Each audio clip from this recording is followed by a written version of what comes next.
नमस्कार, जय सेवा. आज आपल्या सोबत आहेत दी शिरपूर पेपर मिल लिमिटेडचे श्री गणेशजी. आज शेतकऱ्याला प्रत्येकाला प्रश्न आहे की निलगिरी व्यवसाय सुरू करून आपण पेपर मिलला कसं का आपण निलगिरीचे जे खोड आहे किंवा झाड आहे ते आपण कसे देऊ शकतो, आणि त्याबद्दल शेतकऱ्याला खूप काही कन्फ्युजन आहे, खूप काही समस्या आहेत. त्याबद्दल आपण त्यांचं निराकरण गणेशजीकडून यांचा करून घेऊ. आपण त्यांना विचारू की नाही एका शेतकऱ्याला नवीन बिझनेस स्टार्टअप करण्यासाठी कशा प्रकारे समोर नियोजन करता येईल. सर, आपलं थोडक्यात नाव सांगा. नमस्कार, मी Ganesh Yellewar the Shirpur paper mills तर्फे सर्वांचं स्वागत करत आहे.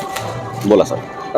सर नाही लावून मला सांगा की शेतकऱ्यांना निलगिरी लागवड केली पाहिजे का, आणि सोबत तो त्याला नवीन व्यवसाय सुरू करायचा आहे, त्याच्याकडे काही पडीत जमीन आहे, आपल्या जिल्ह्यामध्ये खूप जणांजवळ पडीत जमिनी आहे, त्याच्यामध्ये निलगिरी लागवड करून तो समोर कसं जाऊ शकतो. सर, ॲक्च्युली पडीत जमिनीमध्ये लागवड करण्यापेक्षा तुम्ही यांना चांगल्या जमिनीमध्ये लागवड केलं तर तुम्हाला धानापेक्षा किंवा कापसापेक्षा जास्त पैसा हा देऊन चालला आहे. मागच्या 4 ते 5 वर्षापासून आम्ही इथं कार्यरत आहोत. कंपनीतर्फे मी इथं गडचुलीमध्ये शेतकऱ्यांना निलगिरी लागवडीबद्दल माहिती देणे, रोपं योग्य दरामध्ये उपलब्ध करून देणे, तांत्रिक माहिती देणे, गाईड करणे, शेतकऱ्यांच्या फील्डवर व्हिजिट करणे आणि तयार झालेला माल खरेदी करणे, हा कार्यक्रम मागच्या 4 वर्षापासून मी कार्यरत आहे. सर, मला सांगा गडचिरोली जिल्ह्यामध्ये कुठे कुठे निलगिरीची लागवड केली आणि ते तुम्हाला सप्लाय करतात असे कुणी आहे का आपल्याकडे? मागच्या 4 वर्षापासून आपण गडचुलीमध्ये निलगिरी लागवडीबद्दल माहिती देत आहोत आणि प्लांटेशन सुद्धा करत आहोत. इथं प्रामुख्याने मी सांगू इच्छितो, आपल्या गडचुली तालुक्यामध्ये पारडीकुपी जो गाव आहे तिथं जास्तीत जास्त लागवड झालेली आहे. त्यांचा वन शेती गट आहे, त्यांच्यामार्फत त्यांनी भरपूर लागवड केली आणि मागच्या 3 ते 4 वर्षापासून आम्ही त्यांचा मालसुद्धा खरेदी करत आहोत. त्याच्यासोबत वैरागडला आहे, आरमोरीला आहे, फुलबोडीला आहे, मोहजरीला आहे, आपला धानोरा एरियामध्ये काही प्लांटेशन आहे, चामोर्शीला सुद्धा प्लांटेशन झालेली आहे. सर, प्रत्येक शेतकऱ्याची एक असं त्यांचे प्रश्न असतात की नाही आपण निलगिरीची लागवड आपल्या धानाच्या शेतीजवळ केली तर निलगिरीचे झाडं हे पाणी जो आहे जमिनीतलं पाणी शोषून घेतात, याबद्दल आपण काय सांगाल? याच्यामध्ये भरपूर शेतकऱ्यांचा प्रथम प्रश्न हाच असतो का हा जमिनीतला पाणी ओढून घेईल, विहिरी आटून जाईल, बोर आटून जाईल.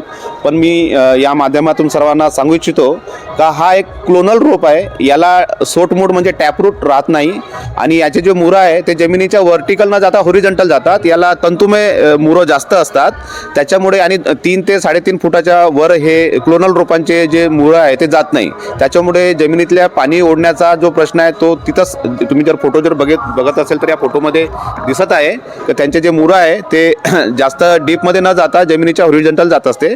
आणि याला म्हणजे याचा एक असा विशेषता आहे का कमी पाण्यामध्ये जास्तीत जास्त बायोमास म्हणजे लाकूड तयार करतो. त्याच्यासाठी पेपर इंडस्ट्री याला लागवडीसाठी प्रेरित करत असते शेतकऱ्यांना. पण याच्यामध्ये काही तथ्य नाही आहे का हा जमिनीतलं पाणी. आज आपण महाराष्ट्रामध्ये हा प्रश्न सर्वात जास्त शेतकरी विचारतात, पण साऊथ रिजनमध्ये जर आपण पाहाल तेलंगणामध्ये किंवा आंध्रामध्ये तर यांचे भरपूर असे हजारो हेक्टर प्लांटेशन आहे आणि तिथं असा पाण्याचा कोणता प्रॉब्लेम आतापर्यंत झालेला नाही आहे. सर, मला हे समोर एक्सप्लेन करून सांगा की ही व्हेरायटी कोणती आहे आणि आपण स्टॉलवरती काय काय ठेवलेलं आहे. आपल्याकडे सर ब्राझिलियन हायब्रिड क्लोन्स आहे जे कमी कालावधीमध्ये जास्तीत जास्त लाकूड तयार करण्याची क्षमता या क्लोन्समध्ये आहे. सर, आमच्याकडे ECD, ECU, BP6, K85 असे हायब्रिड क्लोन्स आपल्याकडे उपलब्ध आहे. सर, हे आपल्याकडे खोड आहे, हे निलगिरीचे आहे का? हां, हे जे खोड आम्ही शेतकऱ्यांना दाखवण्यासाठी तर ठेवलेले आहे. याच्यामध्ये हा 3.5 वर्षाचा सुबाबूरचा लाकूड आहे, सरूचा आहे सर 2.5 वर्षाचा, आणि 3 ते 3.5 वर्षाचा हा निलगिरीचा लाकूड आपण ठेवलेला आहे. सर, आणि आपण शेतकरी जे तुम्हाला निलगिरी देतात त्यापासून हे पेपर्स वगैरे बनलेले आहे का? हां, हे आपल्या कंपनीचा जो प्रमुख जो फायनल प्रोडक्ट जो आहे, जो तयार करण्याचा व्यवसाय, तो पेपर तयार करण्याचा व्यवसाय आहे सर कंपनीचा. तर या पेपर तयार करण्यासाठी आपल्याला कच्चा लाकूड लागत असतो. तर या कच्च्या लाकडाची आम्ही म्हणजे आमच्या कंपनीला जो येत आहे 500-600 किलोमीटरवरून येतो आणि आम्हाला जो गडचुली आहे तो 150 किलोमीटरच पडतो. तर हा आम्हाला जवळ आहे, तर त्याच्यामुळे कसं आहे आपल्याला इथं काम करण्यात काही प्रॉब्लेम नाही. सर, कदाचित एका शेतकऱ्याला 1 एकरवरती निलगिरी लागवड करायची आहे तर त्याला रोपटे तुम्ही प्रोव्हाइड करता का? हो, आपण शेतकऱ्यांना 1 एकर ते किती एकर ते लागवड करू शकतात, त्यांच्या जेवढी जमीन आहे त्या हिशोबाने ते लागवड करू शकतात. तर त्यांना एकरी किती रोपं लागतात, त्यांची जोपासना कशी करावी, टेक्निकल गायडन्स आपण टोटली देत असतो. सर, आपल्याला गणेश सरांनी विस्तृत अशी माहिती दिली आहे, शेतकऱ्यांचे प्रश्न त्यांचं निराकरण केलेलं आहे. कदाचित आपल्याला आपल्या शेतावरती गडचिरोली जिल्ह्यातल्या वासियांना आपल्या शेतावरती निलगिरीची लागवड करायची असेल आणि तोच माल त्यांच्या देखरेखीखाली आणि त्यांच्या टेक्निकल गायडन्स खाली the Shirpur paper mill limited Shirpur Asifabad यांना द्यायचा असेल तर ते सरांना संपर्क करू द्यायचा. आपण सरांचा नंबर विचारून घेऊया आणि पत्ता विचारून घेऊया. हा माझा नंबर जो आहे 9542463530. परत मी सांगते 9542463530. आणि मी इथं एक शेवटी एक सांगू इच्छितो का आपल्या गडचिरोली भागामध्ये आता मी 4 ते 5 वर्षापासून फिरत आहे. तर इथं एक प्रमुख म्हणजे धान हा एक म्हणजे प्रमुख शेतीचा पीक आहे आणि तो एकच पीक घेतलं जातं. एक 10% सुद्धा दुबार म्हणजे उन्हाळी पीक घेतलं जाते.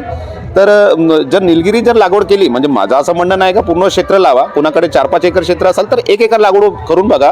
त्याच्यातून येणारा उत्पादन आपल्याला एक चांगलं म्हणजे धानापेक्षा कितीतरी पटीनं चांगलं उत्पादन हा देऊन जाईल असं मी माझ्या अनुभवातून नवीन प्रकल्प किंवा उपक्रम निलगिरी लागवडचा करण्यास सांगितलं आहे. याबद्दल आपल्याला श्री शिरपूर पेपर मिल यांचे आपण आभार मानतो. सोबत त्यांना नवीन प्रवासासाठी त्यांना शुभेच्छा देतो.